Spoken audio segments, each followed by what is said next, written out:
Hum. Vamos agora concluir a terceira parte do programa de gestão de inovação tecnológica.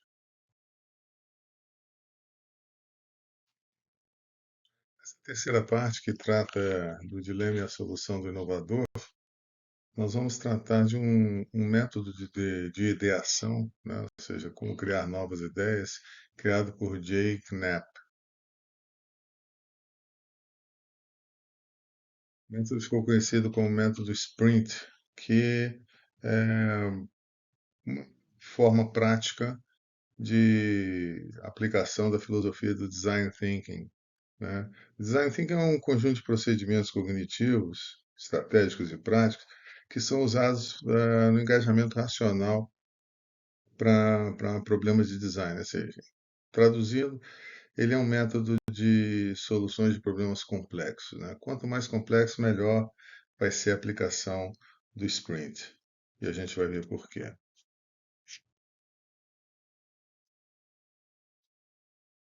Normalmente, a gente se depara com um problema. E quando o problema é complexo, ele pode cair assim em três situações onde o sprint é bastante adequado. Primeiro, quando eu tenho altos riscos envolvidos, e aí, como a gente viu lá atrás no processo decisório, a gestão de risco basicamente lida com a minimização de incertezas, né? E o sprint ajuda a reduzir as incertezas envolvidas no processo decisório. Uma outra situação é quando existe uma premência de tempo, o tempo está escasso, né? O nome do sprint não veio por acaso, né? Sprint em inglês é corrida, é velocidade, corrida de velocidade. Então, ele atua como uma solução rápida para problemas aparentemente eh, muito grandes. E por fim, existem problemas que são complicados de serem afrontados, né? É difícil de iniciar a solução do problema. E aí redunda numa inércia e o sprint atua como um propulsor, né? Como um propulsor para a solução desses problemas. E aí o método de ideação, o modelo sprint.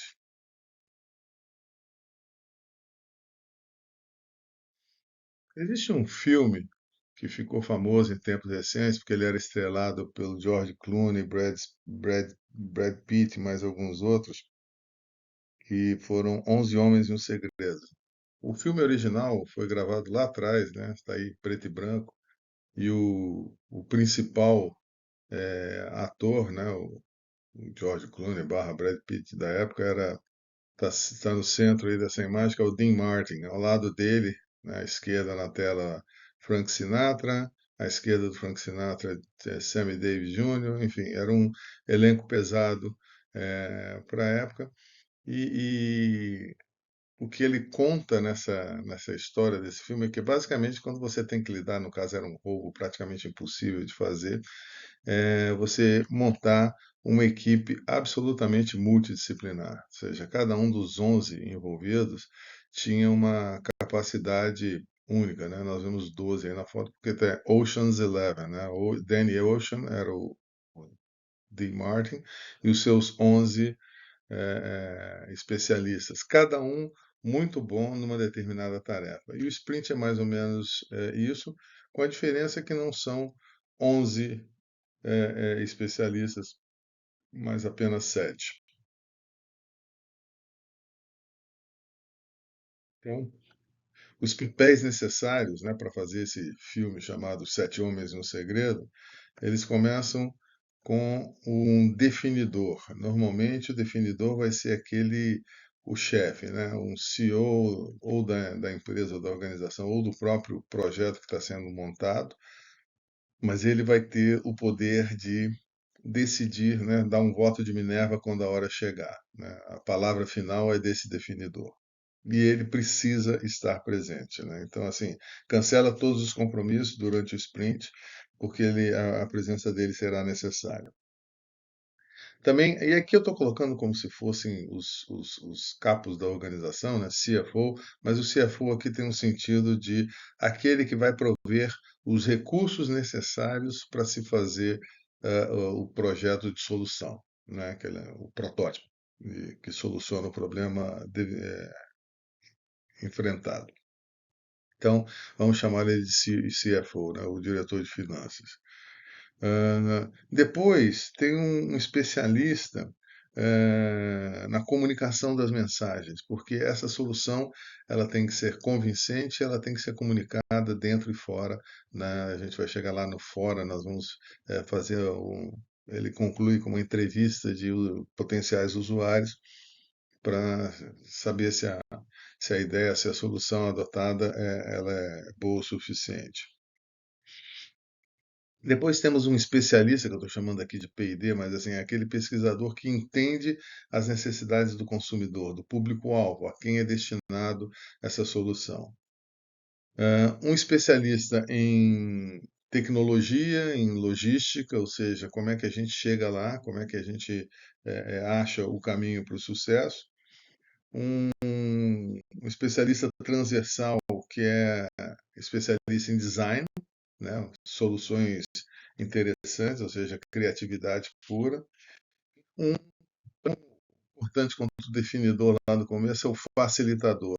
Ele que é o administrador da dinâmica do processo do sprint, ou seja, ele que vai ser controlador do tempo, debate e ele, embora ele não seja superior hierarquicamente a nenhum deles, todos devem ouvi-lo, né? Porque o facilitador é que vai reger essa orquestra no final das contas.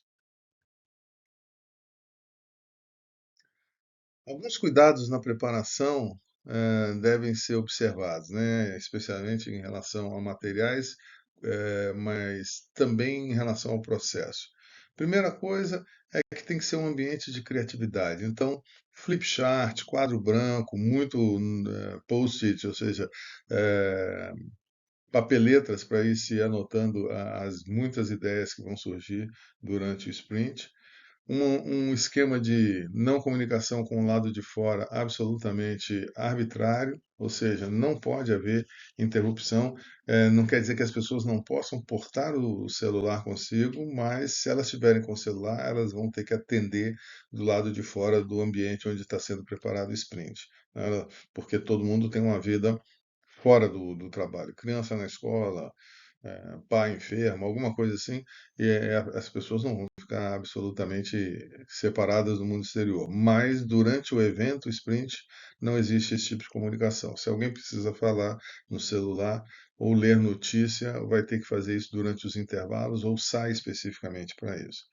E uma brincadeira interessante, que é um aparelho que foi criado, chamado, não foi criado para isso, foi criado para dinâmicas em geral, mas é bastante aplicável, que é o time timer, ou seja, o temporizador de tempo, uma criação que virou uma empresa e é um marcador do nome que ele é audiovisual. Você vê esse o pizza vermelha reduzindo o tempo, ou seja, o tempo vai contando conta, porque é uma dinâmica de grupo, e as pessoas têm que ser absolutamente respeitosas em relação ao tempo que o facilitador vai estabelecer para as devidas tarefas. E aí chega ao final, essa pizza vai diminuindo, e aí o alarme soa e próxima etapa. Então não tem choro nem vela.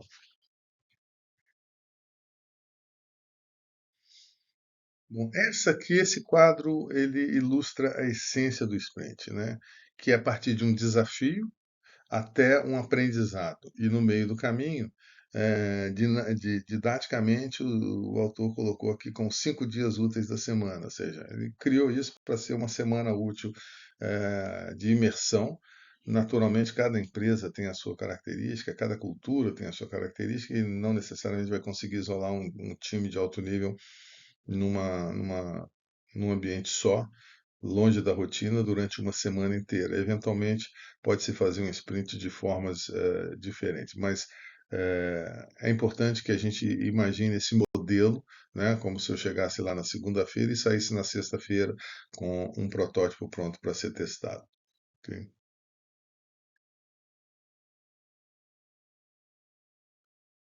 Bom, o ponto de partida, que é o desafio, ele é fundamental, né? Dele começa tudo o que vai acontecer. Se eu não entender aonde eu quero chegar, não adianta nem começar.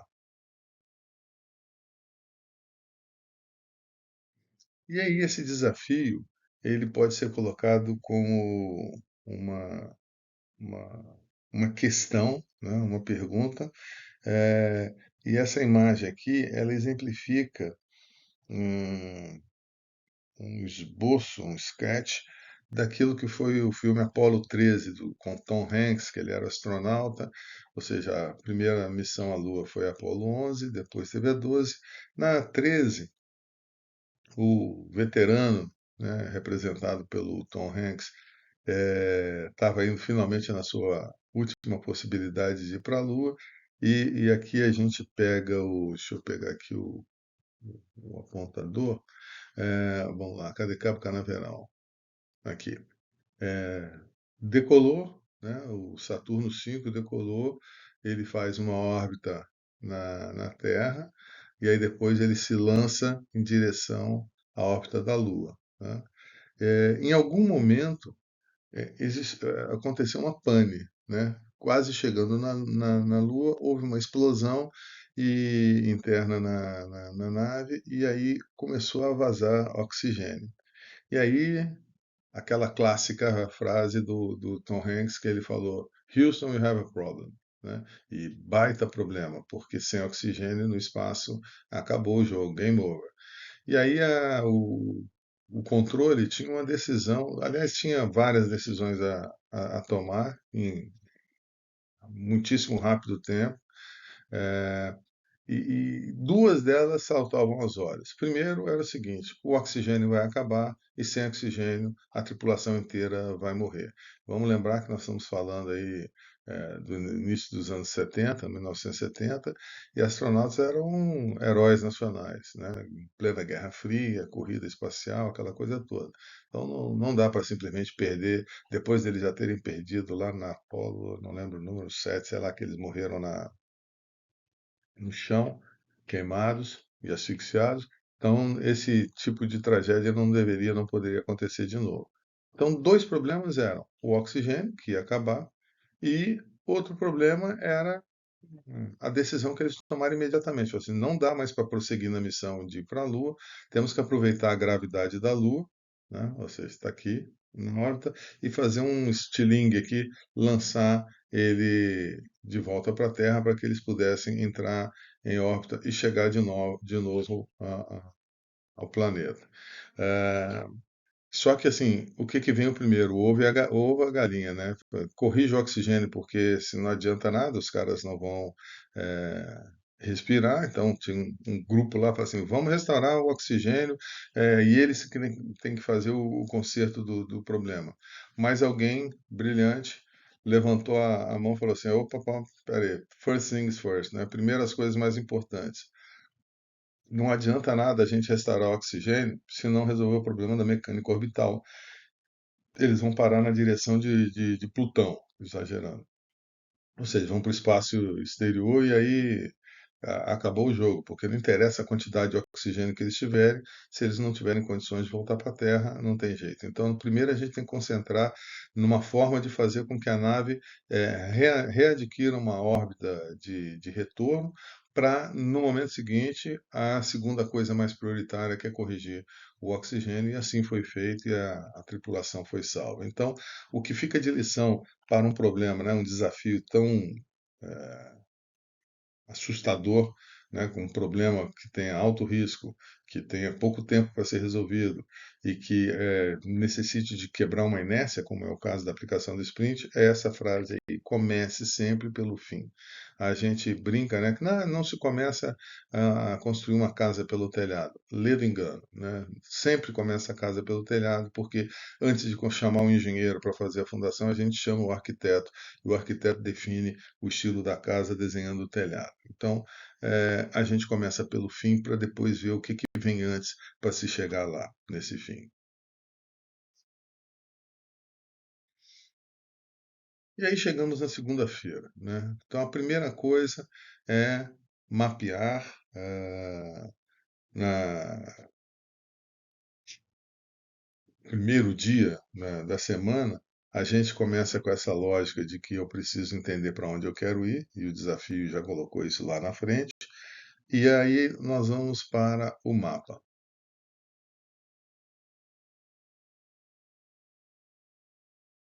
Essa aqui é cena de abertura ah, da série televisiva Game of Thrones, né? Porque quem assistiu a série, e aí quem não assistiu entenda a lógica do que eu vou contar aqui, mas basicamente a série trata de, né, um Game of Thrones, ou seja, um jogo de tronos, sete reinos que disputam o trono principal, e esse trono comanda todos os demais. Mas para entender a história, porque tem muitos núcleos de atores, assim, atores relevantes, não é um ator principal e o resto coadjuvante, tem vários núcleos que a história conta, e a abertura vai mostrando esses reinos e onde eles ficam no mapa, para a gente entender a lógica de posição, porque tem muita ligação ao pessoal do norte, ao pessoal do sul, o pessoal de depois das águas e tudo mais e tal. Então, para entender uma história complexa, cheio de atores, cheio de narrativas diferentes, um mapa faz muito sentido. A mesma coisa acontece no Senhor dos Anéis, ou seja, eu preciso entender como é que funciona a história para não perder de vista o desafio que é colocado lá no início, né? No caso da série, os tronos propriamente dito. Então, primeira coisa, na segunda-feira, é mapear.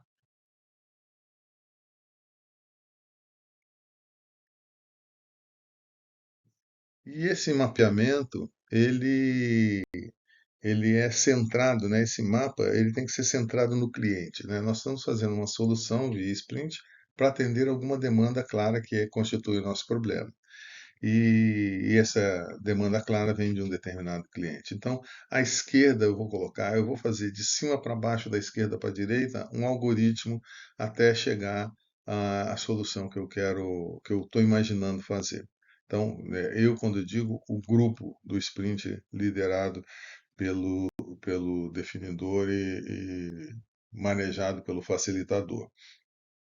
Então, cada mapa, né, que se faz, ela tem um senso assim de um contador de história, no caso aqui do sprint, com princípio, meio e fim. E ele tem que ser simples, não interessa a natureza, a complexidade do problema. Tem que ser simples, porque se for complicado, não vai dar certo. Então, lista os atores, coloca o final lá, o objetivo final à direita, palavras e setas no meio, não complica, né? Não pode ser um algoritmo absurdamente complicado, porque senão vai se perder, e peça ajudas aos universitários sempre que possível, né? Tem um grupo de especialistas, que são os, os sete homens e um segredo aí, mas eventualmente, e esses vão estar dentro do ambiente de desenvolvimento do sprint, mas toda vez que for necessário chamar alguém de fora, porque ele não faz parte de um daqueles papéis fundamentais para o sprint, mas pode trazer alguma informação, é chamado para a reunião, contribui e depois é convidado a sair.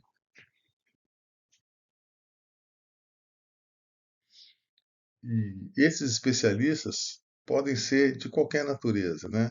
Pode ser alguém que ajude o definidor a estabelecer uma estratégia, alguém que possa apresentar a perspectiva do cliente, que tenha como saber, que sabe como as coisas funcionam, como vai ser percebido, enfim, as experiências anteriores de diferentes profissionais vai contar bastante, né? Então, sempre que precisar, chame os especialistas porque ninguém sabe tudo, né? O grupo é formado por especialistas, mas esses especialistas cobrem áreas-chave e não todas as áreas, não é de A a Z.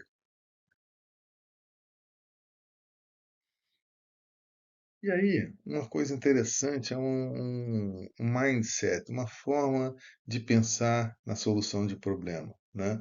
Eh, a- essas notas, lembra que a gente mostrou no material necessário lá para abertura, quadro branco, flip chart e tudo mais, e muito post-it para colocar várias ideias soltas, né, as notinhas. E essas notas, elas não devem ser colocadas do tipo faça isso, ou faça aquilo, ou não faça isso, ou não faça aquilo. Elas devem ser colocadas em forma de pergunta, né, que eu chamo aqui de CP. Né? Como poderíamos alcançar tal coisa assim assado? Como poderíamos resolver tal coisa assim assado?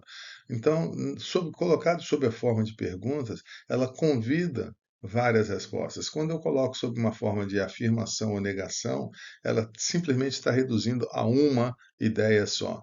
Não faça isso ou faça isso. Né? Quando eu pergunto como fazer isso, eu abro o leque para muitas possibilidades como a gente vai ver, é um processo de ideação. E esse processo de ideação precisa convidar diferentes ideias para a mesa. Outra coisa, que é a conclusão dessa segunda-feira, é alcançar um alvo. Né? Eu preciso estabelecer um alvo. O objetivo, a meta foi colocada lá, né? Mas esse alvo, ou seja, quem eu tenho que atacar primeiro, ele deve saltar automaticamente do mapa depois de todas aquelas ideias colocadas, né? De como desenhar é, o mapa daquilo que se quer seguir e eventualmente vão apontar para alguma coisa, que nem no mapa lá da Apollo 13, no esquema salta, olha, o alvo oxigênio é secundário, o alvo mecânico orbital é prioritário, tá certo? Então, aí no caso de um problema típico de sprint, algumas perguntas do tipo, qual que é o público mais importante? Qual que é o momento crítico, né, o momento crucial de experiência desse público para a nossa solução? E o definidor, que é aquele cara que tem o voto de Minerva, a pessoa que dá o positivo ou negativo, ele vai ter que escolher um público-alvo e um evento-alvo no mapa. Ele bate o martelo e a partir daí estabelece o que que é. Não necessariamente ele precisa da opinião dos outros, mas se ele sentir necessidade, ele pode fazer uma breve pesquisa de intenção de voto sobre esse alvo. Mas é importante que a segunda-feira conclua com um alvo claramente estabelecido. Qual é o público, qual é o momento.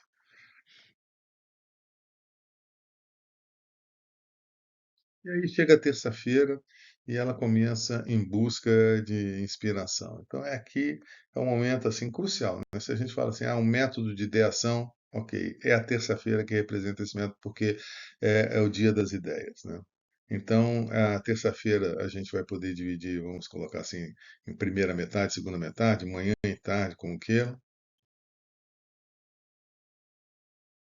E nessa primeira metade é uma hora de ajustar e aperfeiçoar. Essa figura aí do café torrado e do café moído vem do livro do Jake Knapp, que ele conta que lá no início do século XX, uma mulher alemã chamada Melita Bentz, né, naquela época se tomava café como se toma chá. Pega o café, moe, pega aquele pó e faz uma infusão em água quente e bebe aquele caldo. Né? Bebia-se aquele caldo. Extremamente amargo, como todo bom café deve ser, mas o problema é que aquele caldo vinha com aquela borra de café que ficava preso nos dentes e tal. Não fosse pela cafeína, que dá um boost nas pessoas, ninguém tomava café. Então, ele comenta, né, que na história que essa Melita Bentes, não por acaso, virou uma marca de café e de filtros de café, café Melita, né? Os filtros Melita, porque ela queria uma solução elegante para a questão da borra do café. E aí ela pegou o material escolar do filho, ele tinha um papel de mata-borrão, e foi experimentar passar a água quente sobre o café em cima daquele mata-borrão e ela acidentalmente inventou o coador de café descartável. Né? Isso virou uma indústria, obviamente, e a- o que traz de ideia é que ela foi, pô, de uma ideia simples, ela foi ajustando, fazendo demonstrações relâmpagos ali, e é isso que vai acontecer no sprint, demonstrações relâmpagos de no máximo 3 minutos para poder se chegar a uma ideia vencedora, uma ou mais ideias vencedoras. Na parte da tarde da terça-feira vem a hora dos esboços. Ok, então algumas ideias vieram, foram testadas, e aí, digamos assim, nesse rascunhão que vai ser a terça-feira da parte da tarde, algumas coisas são necessárias. Primeiro, começa-se com anotações. Né? Muitas anotações espalhadas, cada um vai fazendo as suas anotações, vai colocando no quadro. 20 minutos para isso, lembra lá o relógio mágico, o time timer do facilitador, ele vai estabelecer 20 minutos para todo mundo, cada um vai colocar as suas ideias. primeiro fazer as anotações, depois mais 20 minutos para transformar as anotações em ideias.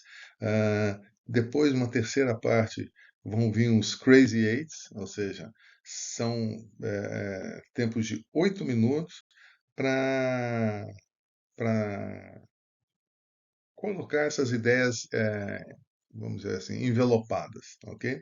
E esse crazy não vem de crazy maluco para o ritmo, não. Aliás, é crazy para o ritmo crazy, de 8 minutos apenas, e não a natureza dele. Não é para falar assim, ó, tenho ideias malucas em 8 minutos. Não. Tenho ideias rápidas num ritmo louco de 8 minutos. E depois, por fim, um esboço da solução, e aí são mais de 30 minutos, mais de meia hora, para poder se, né, ou seja, encerrar a terça-feira com esboço de solução. E esse esboço de solução, ele tem que ser anônimo, né? Os autores das soluções, eles não podem se manifestar como, olha, essa ideia é minha, porque isso pode induzir tem um bias, seja pela hierarquia gozada dentro da organização, ou pela influência pessoal desse indivíduo. Então, ele tem que ser, porque ele vai ser anônimo, tem que ser um esboço autoexplicativo. Muito simples, de maneira que ele fale por si só, né? E aí ele pode ser feio, mas tem que se ter em conta que palavras são importantes. Aquele esboço ali, ele vai ter algumas palavras que vão dizer muito e elas têm que se vender. E aí o título, para isso, tem que ser marcante, porque as ideias ganham vida quando elas têm nome. Ninguém ama desconhecido, como eles costumam dizer. Chega-se na quarta-feira e aí tem uma pilha de soluções, isso pode ser um problema, porque quem tudo quer, quem tem tudo não tem nada, digamos assim. Então é necessário um plano sólido para depurar aquelas soluções em torno de uma decisão. E de novo, vamos para a parte da manhã e a parte da tarde. Na parte da manhã é o momento de decidir. Tá? Quando se faz algo normalmente, um grupo de trabalho onde se buscam soluções em função de ideias e tudo mais, apresenta-se uma solução, aí as pessoas no grupo vão critica aqui, critica ali, segunda solução, eventualmente não sofre uma crítica, terceira solução, mais crítica, quarta solução, e aí esse processo não acaba nunca, porque se alguém não chegar a uma coisa assim, não acaba não se chega a lugar algum. Ao passo que o autor reparou o seguinte: coloca as soluções em desfile, todas de uma vez só. Olha, essas são as soluções encontradas pelo grupo. A, B, C, D, N, ok? E aí, essas soluções todas sofrem uma etapa de críticas. E, eventualmente, após essas críticas, uma decisão, ou seja, o tempo é definido, e aí você vai ter uma um processo pelo qual todas as soluções podem ser apresentadas e todas criticadas. Porque no lado esquerdo dessa tela, se essa primeira solução apresentada, as críticas demoram muito tempo a fazer, pode ser que a quarta solução não veja a luz do dia, ou se vir, não vai ter tempo de ser criticada. Né? Ao passo que quando se apresenta todas as soluções, ok, tantos minutos para apresentar as soluções, apresentadas são, tanto tempo para criticar essas soluções, críticas são feitas e uma decisão é alcançada. Como fazer esse processo?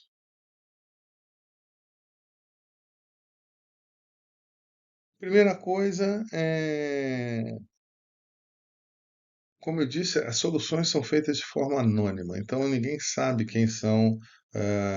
Eu não conheço todas as outras soluções apresentadas. Eu criei uma solução aqui, o outro criou uma solução ali.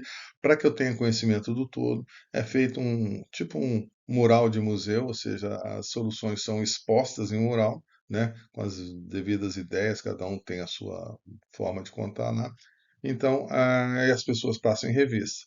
Até ali, tudo bem, ninguém sabe quem é de quem, e as pessoas vão observando essas soluções, e o facilitador distribui bolinhas coloridas para que as pessoas coloquem os seus votos e apresentem as suas preferências. Então, nesse momento de preferências, o que vai resultar é que as opções são mais atraentes para uns e para outros, outras menos para uns e para outros, e aí vai ser gerado uma espécie de mapa de calor. Quais as soluções que se apresentam as mais atraentes, né? Feito o mapa de calor, a gente vai observar o seguinte: todas elas são viáveis, porque às vezes a solução é muito bonita, muito bacana, mas simplesmente não é viável, ou porque não há recursos suficientes, ou não há tempo suficiente, ou não existe tecnologia suficiente para aquilo lá, uma solução além do tempo dela, ou porque ela é simplesmente utópica. Então, uma solução que aparentemente era muito boa, ganhou uma série de votos, alguém fez um mapa de viabilidade, uma análise de viabilidade e fala assim: olha, que essa solução, embora seja bonitinha, ela não chega lá, porque ela simplesmente não tem condições de existir, não tem condições de ser implantada. A opção 2 basicamente não é uma opção, porque simplesmente ninguém achou atraente, e aí vamos para a próxima etapa nesse processo decisório. Ou seja, agora sim, as soluções elas têm defensores, né? Vamos chamar aqui de curadores, né? Já que a gente está no museu de arte, então cada obra vai ter o seu curador e aí elas vão sofrer críticas relâmpagos com o facilitador narrando o que essa solução é em 3 minutos cada solução. Ele vai falar: uma solução foi isso. Porque são só 3 minutos, o narrador, né, o facilitador, pode deixar alguma coisa para trás e aí a equipe cobra os pontos esquecidos. Alguém vai falar: olha, mas esqueceu de comentar nessa solução tal que existe assim, assim, assado, que é as possibilidades. E aí alguém vai fazer o papel de escriba, né, de um escrevente, um ateiro, né, e vai fazer o resumo das ideias de destaque. Uma revisão é feita e aí ao final nós vamos conhecer os criadores, porque agora eles vão fazer a explicação das suas ideias. Ok, essa foi a interpretação que vocês tiveram, qual era a ideia que eu tinha quando criei essa opção número 3 ou número 4, ou seja lá qual for. Tá certo? E aí vai ser feita uma busca por intenções de votos, né? Ou seja, ok, depois de narradas as soluções, explicadas as ideias originais, uma boca de urna vai ser apresentada sobre quais aquelas soluções merecem o crédito de se tornar a solução ou uma das duas soluções finais para se adotar no sprint, né?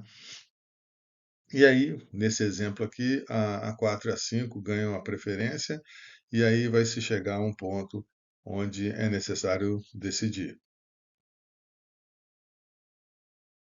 E la hora da verdade acontece, né, quando o definidor que tem direito ao supervoto, né, o voto dele é triplo, tá? Ele tem direito de, em vez de uma bolinha para colocar o voto dele, pode colocar 3 bolinhas e basicamente ele não deve nada a ninguém. Se ele determinar que essa solução é vencedora depois de escutar todo mundo e todas as opiniões, é assim. Se ele não sentir confortável com isso, assim, já não quero ser absolutamente totalitário, né, arbitrário extremo, ele leva a, a decisão para uma disputa pela preferência com direito à palavra final, né? O definidor sempre vai ter a palavra final. E aí ele vai decidir se vai haver um combate entre as duas opções principais ou se vai ser uma combinação das duas em um único protótipo no final. E aí, uma vez estabelecido, está definido, ou seja, podemos almoçar na quarta-feira e voltar na parte da tarde para fazer o storyboard. E storyboard nada mais é do que um enredo de como essa solução vai funcionar. É uma coisa que na Força Aérea se chama de CONOPS, conceito operacional. Ou seja, como é que isso funciona na prática, né? Me dá a rotina. O sujeito chega lá segunda-feira, liga a máquina, liga o avião, ele vai decolar, vai fazer a missão assim, assim, assado. Ou seja, aquela historieta, né? O famoso storyboard, ele tem que ser desenhado de uma maneira que as pessoas entendam. E aí uma boa forma de fazer isso é usando parte do aplicativo do PowerPoint, quando você coloca todos os slides em brancos e vai enchendo esses slides e vai vendo como na linha do tempo como é que a coisa acontece, né? Basicamente uma lógica.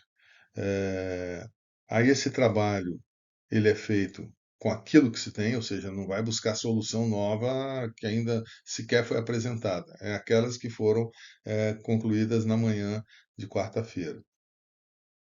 Deve-se evitar o groupthink, ou seja, as pessoas vão ficar induzidas eh, pelo que a maioria pensa que, né? Ah, fulano é o líder, então o que ele pensar é o que eu penso. Só deve ser colocados os detalhes necessários para que o definidor realmente defina e aí encerra o dia.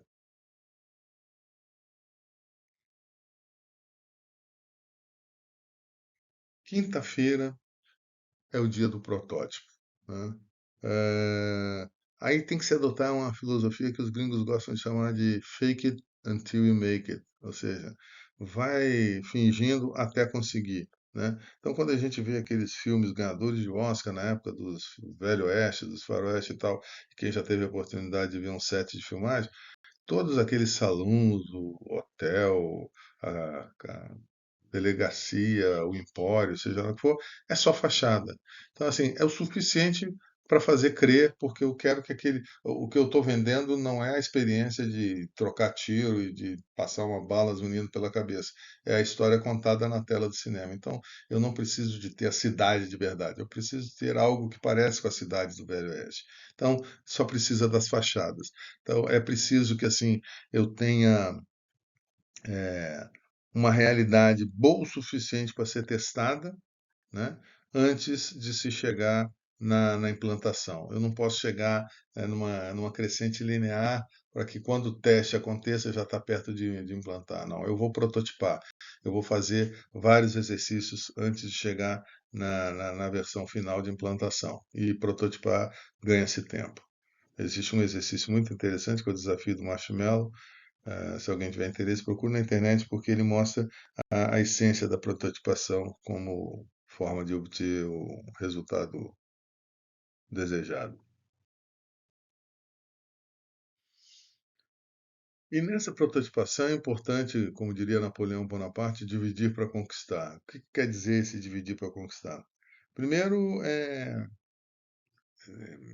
atribuir papéis, né? Nós temos lá os especialistas dentro do grupo, cada um pode fazer algo cuja habilidade mais se adequa.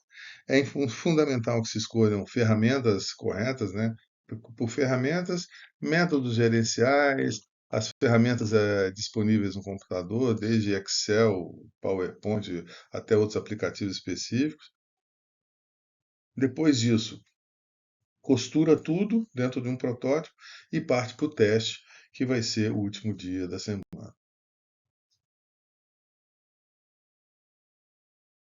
E aí, como diria o outro, sextou, né? Na sexta-feira, a gente vai saber para onde deve ir, o que que deve fazer exatamente em seguida, porque o teste já vai dizer onde se quer chegar. E aí, como diria o Sherlock Holmes, tem que ser elementar, né? Tem que ser, precisar de poucos dados. Ele precisa de poucos dados para resolver os problemas dele, porque eu não posso me atolar em uma série de dados e eu vou partir para, diante do protótipo que se concluiu na quinta-feira, apresentar para um grupo final que aí já é fora da sala que desenvolveu o sprint, mas aí um intervalo com entrevistas com usuários potenciais da solução, né? E assim, quantos usuários fazer?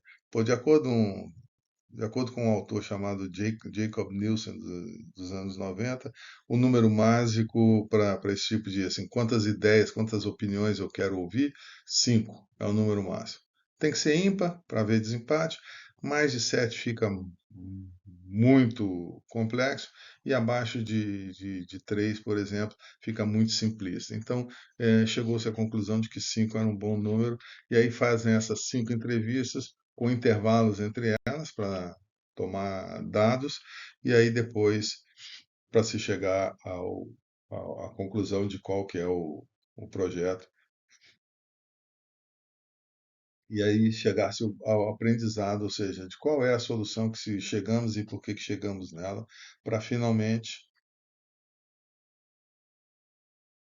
colocar o bloco na rua, literalmente decolar, né? Ou seja, coloca o protótipo foi testado, e aí parte para a produção, seja de produto propriamente dito ou de serviço.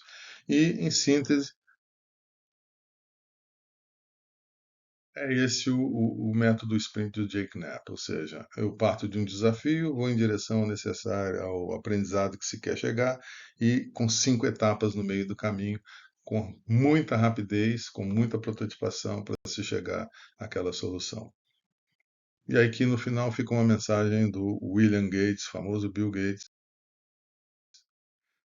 terceiro, que o sucesso de hoje requer agilidade e esforço para constantemente repensar, revigorar, reagir e reinventar, ou seja, agir com alta frequência. Tá? Em essência, esse é o sprint. Espero que tenham gostado do programa. Vamos para o próximo.